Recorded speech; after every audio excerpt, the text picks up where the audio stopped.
हाँ भाई देखो, ये आपका एक और लोक नृत्य जिसको आपके कहा जाता है गिदड़ कहा जाता है।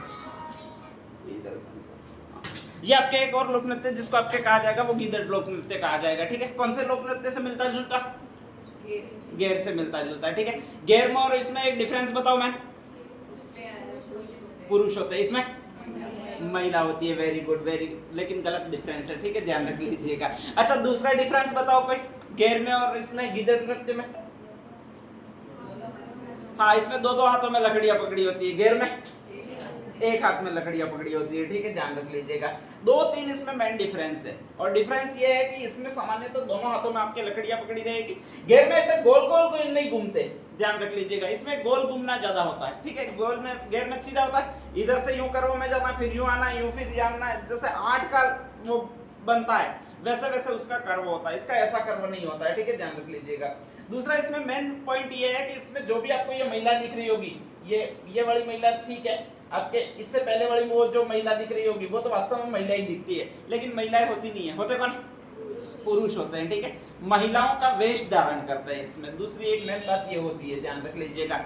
तीसरी एक मेन बात ये होती है कि इसमें सामान्यतः आपको दिखाया नहीं जाएगा, लेकिन इसमें दिखता नहीं है, सिर्फ डायरेक्टली आपको लगेगा हाँ ये जो घूम रही है वो महिला नहीं है, ये पुरुष है। ठीक है, इसके पैरों की तरफ देखोगे तो लग भी जाएगा कि वास्तव में पुरुष ही है, ऐसे घूम रहा है वैसे। ठीक है, ऐसे महिला घूम ही नहीं सकती, उसके सेट बैठते ही नहीं है पैर से, ध्यान रख लीजिएगा। हाँ, गेर में अधिकांशतः डोल बजता है, इसमें डोल नहीं बजता है। ठीक है, इसमें एक स्पेशली आपके नगाड़ा बजता है, हारमोनियम बजता है, शहनाई बजती है। ये सारे के सारे कलाकार ऊपर बैठे रहते हैं बजाने वाले। ठीक है, इसके बाद में कहा जाता है कि इसमें स्पेशली माइक वगैरह भी लगे होते हैं। अपने गेर में ऐसा कुछ नहीं है, गेर में माइक की जरूरत ही नहीं है, बस अपने तो यही है फैरो उड़ी फैरो, खत्म हो जाता है। इसमें ऐसा होता नहीं है। और पूर्णतः जैसे जैसे म्यूजिक बजता है उसके आधार पर नृत्य करना होता है, उसी को आपके ये नृत्य कहा जाता है। कौन सा नृत्य कहा जाएगा भाई? आपके गिदड़ नृत्य कहा जाएगा। इसमें अक्सर आपके ये स्त्री होती है, वो जो साथ में पुरुष होता है उसके साथ जोड़ा बनता है। अब साथ में जो पुरुष होता है उसका जोड़ा बनता है, तो यहाँ तो आपके सेठ सेठानी का जोड़ा बनेगा। ठीक है, डाकण डाकणी का जोड़ा बनेगा स्पेशली। ठीक है, भोपा रोगी का जोड़ा बनेगा। ठीक है, भूत राक्षस का जोड़ा बनेगा। इस तरह से अलग अलग जितने भी संसार में जोड़े हो सकते हैं वो बनते हैं, और जिसमें एक पुरुष होता है और एक क्या होता है भाई? आपके महिला होती है, ध्यान रख लीजिएगा। तो यही जो आपके लोक नृत्य कहलाता है उसका नाम गिदड़ है। कौन सा लोक नृत्य है? गिदड़। ठीक है, जो कि अपने मेवाड़ में गेर के समान ही है। नेक्स्ट आगे, ऊपर जो गिदड़ हो जाता है वो शेखावटी में, नीचे अपन खेलते हैं वो गेर लोक नृत्य खेलते हैं। और गेर तो आप होली में खेलते हो, जानते ही हो, लगभग एक एक डंडा हाथ में होता है। उस ये डंडा अपना जो होता है, लकड़ी होती है, वो किसकी बनी होती है? बांस की बनी होती है। सामान्यतः बांस की होती नहीं है, लेकिन अपन ले आते हैं। ठीक है, ध्यान रख लीजिएगा, बाकी होती नहीं है, अलग ही वो लकड़ी होती है जिसका प्रयोग होता है स्पेशली। लेकिन अपन तो वो कोई भी डुबक उठने का होता है उसको लेकर खेलने लग जाते हैं, तो उसमें कोई बड़ी बात है नहीं अपने स्पेशली। ठीक है, ध्यान रख लीजिएगा। अब नेक्स्ट आगे, उस डंडे को जो गेर खेलने के लिए आप डंडा ले जाते हो उसको कहते क्या? खांडा कहते हैं। क्या कहते हैं? खांडा कहते हैं। ठीक है, ध्यान रख लीजिएगा। अब खांडा क्यों कहते हैं? स्पेशली ये जो अपने थंब रोपते हैं, और थंब रोपते हैं वो भी एक स्पेशल लकड़ी होती है। क्या कहते हैं उसको? थंब रोपने वाली लकड़ी को, दिमाग से निकल गया थोड़ा थोड़ा, अरे कुछ अच्छा सा नाम है ना अपने, थंब रोपते वो लकड़ी कौन सी आती है? हाँ वापस बोलना। अरे यार क्या नहीं पता है, लाते तो है ना इस, अच्छा पता है पर भूल गई। तो जो थंब रोपते हैं वो आपके लकड़ी होती है, ध्यान रख लीजिएगा। उसी की छाल को उतार दिया जाता है, फिर उसी की छाल को चारों ओर लपेट दिया जाता है। ठीक है, फिर नेक्स्ट आगे उस लकड़ी को तपाया जाता है, मतलब अग्नि में पकड़ा जाता है। तो जहां जहां पर भी वो छाल लपेटी हुई है वहां पर वो लकड़ी है वो काली नहीं होती है, और जहां पर नहीं लपेटी हुई है वहां पर काली हो जाती है। ठीक है, जैसे ही उस छाल को खोल दिया जाता है इसके बाद उस पूरी लकड़ी का चितकबरा रंग हो जाता है। आधी सफेद होगी मतलब बुरी होगी, आधी काली होगी, जेब्रा कलर की ये लकड़ी दिखेगी, और इसी को आपके कहा जाता है वो खांडा कहा जाता है। क्या कहा जाता है?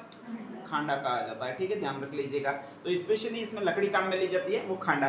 गेर खेलने के लिए अक्सर पुरुष ही अपने होते हैं, डोल बजाए जाते हैं। ठीक है, डोल के साथ साथ एक तबला और कूटा जाता है आपके स्पेशली, जिसको अपन कुड़ी कहते हैं। क्या कहते हैं? कुड़ी। ठीक है, ध्यान रख लीजिएगा। उत्तरी राजस्थान वाले उसको तबला कहते हैं, ध्यान रख लीजिएगा।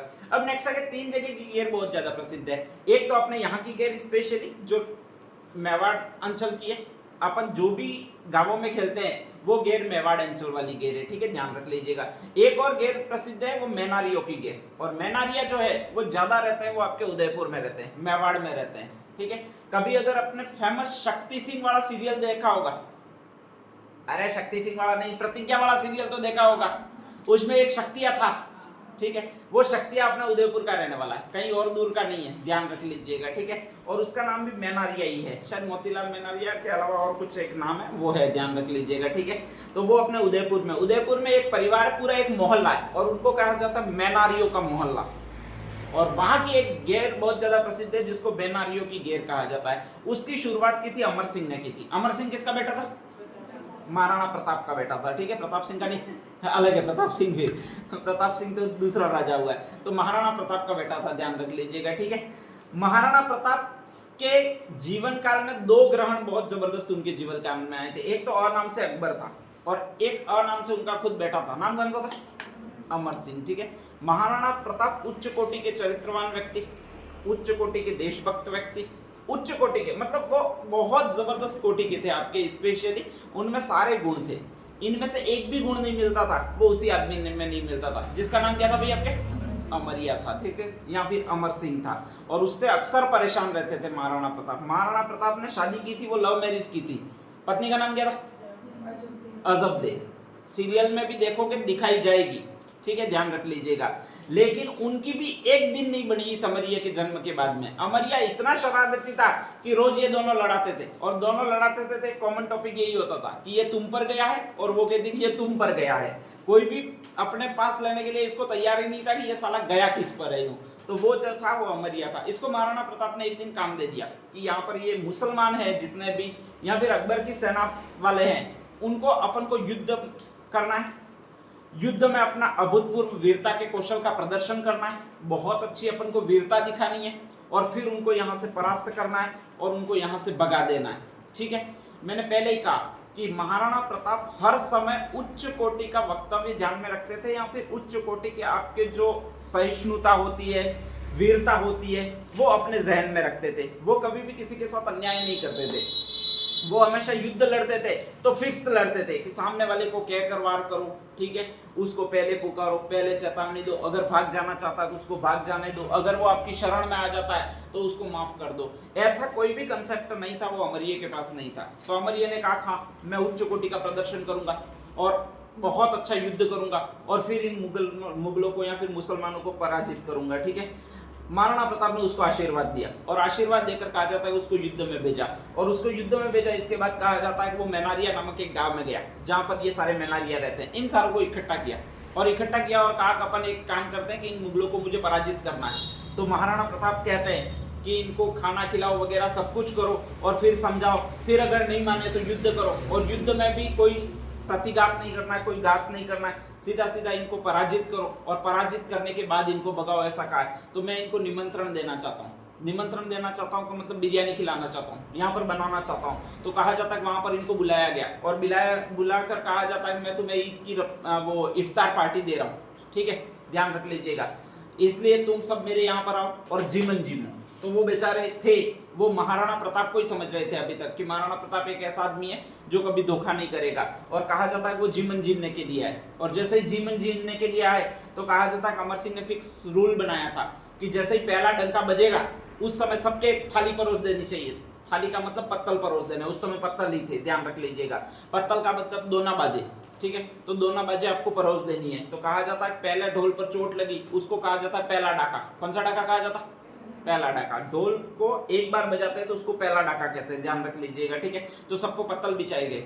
सेकंड डाका जब भी लगा तो वो तो खुश हो गए कि भाई पत्तल दे दिए तो अब तो कोई दिक्कत नहीं है। तो सेकंड डाका फिर लगा, उसमें कहा गया था, उसने स्पेशली कहा गया था कि सबको तुम्हें बिरयानी परोस देनी है। अमर सिंह के निर्देशानुसार सारे मैनारियों ने बिरयानी थी वो परोस दी, ठीक है। वो सोच रहे थे कि अब थर्ड डाका आएगा और फिर पानी आएगा और फिर हमको इफ्तार पार्टी शुरू करनी है। ये सारा सिस्टम उन्होंने कर रखा था। कहा जाता है थर्ड डाका जैसे ही ढोल बजाया गया तो एक साथ सबकी गर्दनें उड़ा दी गई, ठीक है। और जितने भी मुगल सेना के सेनापति थे उनको एक झटके में ही मार दिया गया, और वो भी खाने की प्लेट पर बैठा कर मार दिया गया। ये ऐसी पहली घटना है। इससे महाराणा प्रताप भी काफी दुखी हुए थे कि तूने ऐसा क्यों किया यूं। और फिर तो कहा जाता है उसको प्रत्यक्ष युद्ध से ही हटा दिया। मतलब जब तक महाराणा प्रताप जीवित रहे तब तक अमर सिंह को किसी अभियान में ले ही नहीं गए थे। तो यही घटना है जो आपकी अमर सिंह के काल की आपके स्पेशली घटना है, और वो मैनारिया नामक गांव में हुई है। और मैनारिया नामक गांव में हुई है, इसका मतलब कहा जाता है कि इसको 3 डाकों की घटना कहा जाता है। कौन सी घटना कहा जाता है? 3 डाकों की घटना। तब से कहा जाता है कि वहां पर गेर खेली जाती है, और ये गेर भी 3 डाकों की गेर कहलाती है। कौन सी गेर कहलाती है? 3 डाकों की गेर, जो मैनारिया गांव है उदयपुर है वहां की प्रसिद्ध है, ठीक है। तो पहली गेर है वो आपके 3 डाकों की गेर कहलाती है, मैनारिया गांव है और उदयपुर की प्रसिद्ध है। दूसरा आपके फेमस गेर हो एक और है, और उसको कहा जाता है कन्नाड़ा गांव बाड़मेर। कौन सा गांव है? कन्नाड़ा गांव बाड़मेर, ठीक है, ध्यान रख लीजिएगा। और वहीं पर एक पास में और गांव है जिसको लाखेटा गांव कहते हैं, ठीक है। 2 जगह की गेर बहुत ज्यादा प्रसिद्ध है। अगर आपके रील्स देखोगे तो 100 में से 90 रील्स वहीं की आएगी, आपके और किसी जगह की आएगी नहीं आएगी।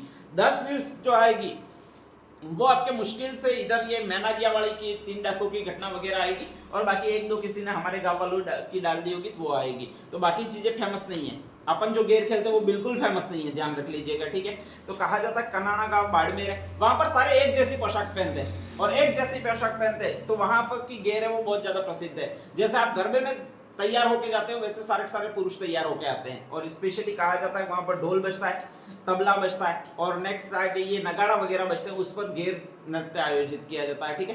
तो फेमस है, अगर राजस्थान में कहीं का गेर नृत्य बहुत फेमस है। गेर ज्यादा खेला जाता है वो अपने अंचल में खेला जाता है, लेकिन गेर फेमस है जहां पर लोग भी देखने आते हैं तो वो आपका कन्नाड़ा गांव में देखने आते हैं। और कन्नाड़ा गांव है वो बाड़मेर में। कहां पर है आपके? बाड़मेर में, ध्यान रख लीजिएगा, ठीक है। तीसरा एक और गांव बताया था जिसको मैंने लाखेटा गांव का। कौन सा गांव का? लाखेटा गांव। कन्नाड़ा वाले यहाँ वाले को देखकर फिर गेर सीखे। तो यहाँ वाले आए, अपन गेर खेल रहे थे, जब वो लोग यहाँ पर आए तो गेर सीखे। अब अपना यहाँ पर पारंपरिक परिधान था कि भाई आपको धोती पहननी है, यहाँ पर आपको पगड़ी पहननी है, और बाकी बंडी या जौड़ी वगैरह जो भी होती है आपके वो पहननी है, ठीक है। तो वो कन्नाड़ा गांव में गए, और कन्नाड़ा गांव में कहा जाता है गेर खेलने लगे, और गेर खेलने लगे तो यही पारंपरिक परिधान धारण करने लगे। स्पेशली कि आपके एक तो ठेपाड़ा पहनने लगे, एक बंडी पहनने लगे यानी जौड़ी पहनने लगे, और एक पगड़ी पहनने लगे, ठीक है, ध्यान रख लीजिएगा। और वहां पर एक कलर की सारों के आपके स्पेशली धोती थी, एक कलर की पगड़ी रहती है, एक कलर की बंडी या जौड़ी रहती है, तो इसलिए वो बहुत ज्यादा फेमस हुए। विदेशी लोग बहुत ज्यादा देखने आए। अपन तो देखने जाते नहीं है ऐसी चीजों को, ठीक है, अपन प्रसाद खाने जाते हैं, लेकिन विदेशी ज्यादा फेमस हुए। अब दिक्कत ये थी कि वो उनको पारंपरिक परिधान था, पहनना नहीं आता था, और धोती स्पेशली अपने वाली नहीं पहनने आती थी। अपने वाली तंग धोती होती है, ठीक है, उनके वाली बहुत लंबी धोती होती है, तो वो पहनना चाहते हैं, लेकिन अपने वाली तंग धोती थी वो उनको पहनना नहीं आती थी। तो जब भी गेर खेलते थे तो रिदम बनती है, और रिदम बनती है उसमें दौड़ना पड़ता है, और दौड़ना पड़ता है उसमें अपने वाली धोती के खुलने के बहुत ज्यादा चांस रहते हैं, ठीक है। और अपने वाली धोती के अगर खुलने के चांस रहते हैं तो फिर इज्जत जाने के बहुत ज्यादा चांस रहते हैं, ठीक है, ध्यान रख लीजिएगा। और डोकरे की इज्जत चली जाती है, फिर वापस नहीं आती है। तो ऐसी कंडीशन में कहा जाता है कि ये सारे घटनाक्रम वहां पर हो गए थे। लाखेटा वाले गांव वालों ने कहा अब से ऐसा नहीं होगा। हो सकता है 2, 4, 10, 15 की धोतियां खुल गई होगी, तो कहा जाता है सारे लोग शर्म शर्म से पानी पानी हो गए, और कहा जाता है इसके बाद वो बंद कर दिया। तो उन्होंने कहा अब से हम धोतियां पहनकर गेर नहीं खोलेंगे, बल्कि पूरी पूरी सलवार पहनकर गेर खोलेंगे। उस सलवार पहनते जो पुरुष सलवार पहनते उसको क्या कहते हैं? शेरवानी नहीं, आंगी, अपनी भाषा में अंगरखी, ठीक है, ध्यान रख लीजिएगा। शेरवानी दूल्हा पहनता है तो उसको कहा जाता है अंगरखी या फिर आंगी, ठीक है। और आंगी पहनकर गेर खेली गई उसी को कहा जाता है आंगी गेर। तो आपके 3 जगह की गेर प्रसिद्ध है। एक तो मैनारिया गांव की है, कहां पर? उदयपुर। लाखेटा गांव कहां पर है? बाड़मेर। और नेक्स्ट आगे गांव कौन सा? कन्नाड़ा गांव कहां पर है? बाड़मेर, ठीक है। कन्नाड़ा गांव में विविध पोशाक युक्त गेर प्रसिद्ध है, ध्यान रख लीजिएगा। लाखेटा गांव में आंगी पहनकर गेर खेली जाने वाली, वहां पर ये धोती वाला सिस्टम नहीं है, ठीक है, ध्यान रख लीजिएगा। तो लाखेटा गांव है, वहां पर आंगी पहनकर गेर प्रसिद्ध है। दोनों जगह है वो बाड़मेर में ही है। और 3 डाकों की घटना है वो फेमस कहां पर आपके? उदयपुर में, मैनारिया गांव में, ठीक है, ध्यान रख लीजिएगा। तो यही एक लोक नृत्य जिसको कौन सा लोक नृत्य अपन कहेंगे भाई आपके? गेर लोक नृत्य। कौन सा लोक नृत्य कहेंगे? गेर। तो 2 एक साथ हेडिंग डाल दीजिएगा। कौन कौन से बाकी है? फर्स्ट लिख दीजिएगा